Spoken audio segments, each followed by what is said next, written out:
GeM TV நேயர்களுக்கு அன்பு வணக்கங்களை கூறிக்கொண்டு இன்றைய நாளிலே நம்மோடு பல நல்ல விஷயங்களை அதற்கான அந்த முழு விளக்கங்களை எல்லாம் அளிப்பதற்கு வந்திருக்கின்றார் தர்ஷினி இளங்கோவன் ஐயா அவர்கள். வாங்க சார். வணக்கம் சார். பல்லி மேலே விழுந்துருச்சு அப்படின்னு நிறைய பேர் சொல்லி கேள்விப்பட்டிருக்கோம். ஒரு சில பேர் ரொம்ப பயந்துருவாங்க, என்ன பண்ணலாம் என்ன தெரியலையேன்னு. பல்லியை பற்றி பேசணும் சார், சொல்லுங்கள். ஓகே. ஞானானந்தமயம் தேவம் நிர்மல ஸ்படிகாவதம் ஆதாரம் சர்வ வித்யானாம் லக்ஷ்மி ஐகிரிபா முபாஸ்மிகி. பல்லி சாஸ்திரன்றது ஒரு பெரிய சாஸ்திரம். நீங்கள் சொல்லிக்கிற மாதிரி ரொம்ப சீக்கிரத்தில் 10 நிமிஷத்தில் 5 நிமிஷத்தில் முடிக்க முடியாது. அது வந்து பெரிய சாஸ்திரம். பல்லி வந்து ஒரு வீட்டில் இருந்தால் தான் குத்தனம் போவாங்க ஒரு காலத்தில். பல்லி இல்லைன்னா அந்த வீட்டில் குத்தனம் போக மாட்டாங்க. ஏன்னா உயிரினங்களில் வந்து பல்லி வீட்டில் இருந்ததுன்னா அந்த வீட்டுக்கு உயிரினங்கள் எந்த உயிரினமாவது ஒரு வீட்டில் இருக்குதுன்னா அந்த வீட்டில் தெய்வம் வருவதற்கு வாய்ப்புகள் நிறைய. எங்கள் வீட்டில் நிறைய பல்லி இருக்குது. பல்லி நிறைய இருந்ததுன்னா தெய்வ வாசனைகள் தெய்வ சம்பந்தமான விஷயங்கள் அதுக்கு வரும். பித்திருக்கள் அதிகமாக வருவாங்க, குலதெய்வம் அதிகமாக வருவாங்க. அந்த மாதிரி பல்லிக்கு வந்து ஒரு பல்லி கத்துறது காரணம்னா அவங்களுடைய அரூபமான ஒரு பார்க்கும்போது டக்குன்னு பயத்தில் கத்தும். அது பயத்தில் தான் கத்துது அது உண்மையிலே. ஸோ பல்லி சாஸ்திரன்றது ஒரு பெரிய விஷயமா இருந்தாலும் நான் சொல்லிடுறேன். பல்லி வந்து கட்டாயம் வீட்டில் இருக்கணும். அதேமாதிரி கிரக பிரவேசம் பண்ணால் பல்லி வீட்டில் இருக்கணும். பல்லி வீட்டில் இல்லைன்னா அந்த வீட்டில் நீங்கள் என்ன பண்ணால் உயிரினங்கள் இல்லாத அந்த வீட்டில் நீங்கள் போனீங்கன்னா அந்த வீடு வந்து விருத்தியாகாது. எந்த வீட்டில் பல்லி வந்து குறைஞ்சி போதோ உங்களுக்கு வந்து அவதித்ததுங்களா இந்த வீட்டில் வந்து ஏதோ ஒரு பேட் டைம் ஸ்டார்ட் ஆகிருக்கு, வீட்டில் வந்து கொடுமையான நேரங்கள் ஆரம்பமாக இருக்குன்னு உங்களுக்கு தெரிஞ்சுக்கலாம். பல்லி அதிகமாக இருந்ததுன்னா ஏதோ நல்ல காரியம் வீட்டில் ஒரு சுபிட்சமாக இருக்குது, பிரச்சனைகள் இல்லைன்னு தெரிஞ்சுக்கலாம். ஸோ பல்லியை வச்சு தான் ஒரு வீட்டோடைய வந்து ஜட்ஜ் பண்ணணும். அதே மாதிரி பூஜை ரூமில் கட்டாயம் பல்லி இருக்கணும். பூஜை ரூமில்? ஆமாம். பூஜையில் பெரும்பாலும் பூஜை ரூம்னே இல்லை சார், எல்லாத்துலேயும் ஷெல்ஃப் வச்சுக்கிறாங்க. அப்படியா? ஆமாம், அதுக்கு ஓகே. அது அவங்களுடைய இது ஷெல்ஃப் வச்சு அழகாக மூடிடுறாங்க. இப்போ பரவாயில்ல, நீட்டாக பண்ணுறாங்க. இப்போ அந்த பூஜை ரூமில் பல்லி இருந்ததுன்னா அந்த வாசம், தெய்வத்தினுடைய வாசம் அந்த இந்த இடத்துக்கு கிடைக்கும். ஸோ வந்து பூஜை ரூமில் பல்லி இல்லைன்னா தெய்வத்தினுடைய வாசமும் கிடைக்காது. சில பேர் பீரோவுக்கு பின்னாடி வைப்பாங்க. பீரோவுக்கு பின்னாடி இருந்ததுன்னா பீரோவில் நகை சேரும் பணம் சேரும்ன்றது அந்த காலத்தில் ஒரு ஐதீகமான ஒரு விஷயம். ஆனால் பல்லி கம்பல்சரியாக வீட்டில் இருக்கணும். அதே மாதிரி நீங்கள் தீபம் ஏற்றுறீங்க வீட்டில், தீபம் ஏற்றும் போய் சுற்றி காமிக்கும்போது பல்லி கத்துச்சுன்னா நீங்கள் கொடுக்கக்கூடிய தீபத்தை வந்து கடவுள் ஏற்றுக்கினார்னு அர்த்தம். வாசக்காலில் பல்லி கத்துச்சுன்னா குலதெய்வம் வந்து வெளியே நிற்குதுன்னு அர்த்தம். பித்திருக்களோ குலதெய்வமோ வந்து நின்னாங்கன்னா வாசக்காலில் பல்லி கத்தும். ஸோ வாசக்கால் ஆக்சுவலாக தீபம்ன்றது வந்து வாசக்காலில் காமிச்சு முதல் தீபம் வந்து சூரியனுக்கு தான் காமிக்கணும். சூரியன்கிட்ட இருந்தால் பவர் ஜாஸ்தியாக இருக்குது. நம்மக்கிட்ட பவர் ஸ்பிரிச்சுவல் பவர்ஸ் வந்து அதிகமாக இருக்கிற இடம் வந்து சூரியன் தான். ஸோ அவர்கிட்ட காமிச்சு அவர்கிட்டேருந்து வாங்கி நம்ம வந்து வெளியே காமிச்சு வெளியே எடுத்துகிட்டு போய் உள்ளே கொண்டு போய் வைக்கணும். அதுக்கப்புறம் உள்ளே காமிக்கணும். ஆனால் இப்போ எல்லாரும் உள்ளே காமிச்சிட்டு வெளியே இது வந்து அப்படியே மாறி போச்சு. அது ஏன் மாறி செய்யக்கூடாது? அது செய்யவே கூடாது. வெளியே வச்சு சூரியனுக்கு காமிக்கணும். சூரியன்கிட்ட தான் ஸ்பிரிச்சுவல் பவர் வந்து அதிகமாக இருக்கும். ஸோ அந்த பவர் இழுத்துட்டு வந்து உள்ளக்கணும். அதே மாதிரி பிரம்ம முகூர்த்தம் இருக்கு இல்லையா, பிரம்ம முகூர்த்தத்தில் தேவாதி தேவர்கள் வந்து நடமாடுற மாதிரியோ சஞ்சரிக்கிற மாதிரியோ ஒரு ஐதீகம் இருக்குது.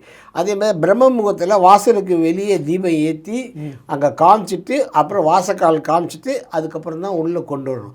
அப்போ தான் அந்த தெய்வம் வந்து உள்ளே வரும். ஸோ தெய்வ சக்தி உள்ளே வரணும்னா இது பண்ணி தான் ஆகணும். அதே மாதிரி எந்த கோயிலாக இருந்தாலும் கருவறையில் கம்பல்சரியாக இருக்கணும். கருவறையில் பல்லியிலலாம் அந்த கோயிலில் அந்த தெய்வம் வாசம் பண்ணலன்னு அர்த்தம். கருவறையில் கம்பல்சரியாக இருக்கும். கருவறையில் குரல் கொடுத்துட்டே தான் இருக்கும். கருவறையில் அபிஷேகம் அந்த மாதிரி பண்ணும்போது குரல் கொடுக்கணும். ஆனால் இப்போ நான் இது வரைக்கும் நான் கேட்கல, இது வரைக்கும் பார்க்க வெளியே வராது. ஆனால் உள்ள குரல் கொடுக்கும், உள்ள குரல் கட்டாயம் கொடுக்கும். அந்த தீப ஆராதனை காமிக்கிறாங்க பார்த்தீங்களா பெருசாக, அதை காமிக்கும் போது கரெக்டாக சவுண்டு கொடுத்ததுன்னா நீங்கள் உண்மையிலே தெரிஞ்சுக்கலாம். நீங்கள் போய் நிற்கிறீங்க, தீபாராதனை காமிக்கிறாங்க, காமிக்கும் போது பல்லி கத்துனா நீங்கள் என்ன வேண்டுதல் நினைக்கிறீங்களோ அதை. ஸோ கடவுளுடைய நேரடி பார்வை உங்கள் மேலே படுதுன்னு அர்த்தம். ஸோ அதுக்கப்புறம் அவர் கொடுக்குறாரு கொடுக்கல அதெல்லாம் வேற, அதெல்லாம் செகண்டரி. பார்வை அவர் பார்வைப்பட்டிருக்கு, அவருக்கு தெரியும் இது கொடுக்கணும் இது கொடுக்கக்கூடாதுன்றது அவருக்கு தெரியும். ஸோ அதை வச்சு அவர் பார்த்துக்குவார். ஸோ அதாவது வீட்டில் வந்து எதிர்மறை சக்திகள் விலகி போகணும், நேர்மறை சக்தி உள்ளே வரணும்னா பல்லி வந்து கட்டாயம் இருக்கணும். சில பேருக்கு பல்லியே இல்லை, நான் என்ன பண்ணுறது, பல்லியை வரவழைக்கிறதுக்கு என்ன பண்ணுறது? ஸோ உங்கள் வீட்டில் வந்து எதிர்மறை சக்திகள் அதிகமாக இருக்குது, அதனால தான் பல்லி வரல. சாம்பிராணி புகையை வந்து வெள்ளிக்கிழமை அன்னைக்கு நீங்கள் போட்டிங்கன்னா சாயங்காலம் 6 மணிக்கு மேலே தான் போடணும், காலையில் போடக்கூடாது. காலையில் போடக்கூடாது, காலையில் சூரியன் இருக்கும்போது போட்டால் சூரியன் வந்து அந்த பவர் எடுத்துக்குவார். ஓ சாம்பிராணிங்கிறது இப்போ சாயங்காலத்தில் தான் போடும், சாயங்காலம் 6 இருட்டத்துக்கு அப்புறம் தான் போகணும், 6 மணிக்கு மேலே போகிறது தான் பெட்டரு. முன்னாடி சூரியன் அந்த பவரை எடுத்துக்குவார். சாதாரணமாக எந்த பூஜைகள் பண்ணாலும் பரிகாரங்கள் உங்களுக்கு வேண்டுதல்கள் உங்களுக்கு இது பண்ணால் சூரியன் இருக்கும்போது பண்ணிங்கன்னா உங்களோட பிரச்சனைகள் ப்ராப்ளங்கள் எல்லாத்தையும் அவர் சால்வ் பண்ணி கொடுக்குறாரு.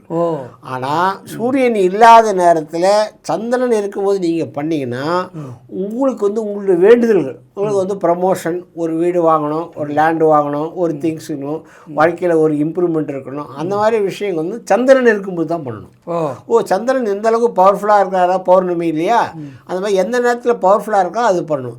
சூரியன் இருக்கும்போது உங்கள் பிரச்சனைகளை கிளியர் பண்ணுற நேரம், சந்திரன் இருக்கும்போது உங்கள் வாழ்க்கையில் நீங்கள் முன்னேற்றத்துக்கு ஏற்படுது. ஸோ இது ரெண்டையும் நீங்கள் பார்த்து உங்களுக்கு எது வேணுமோ அதை பண்ணணும்.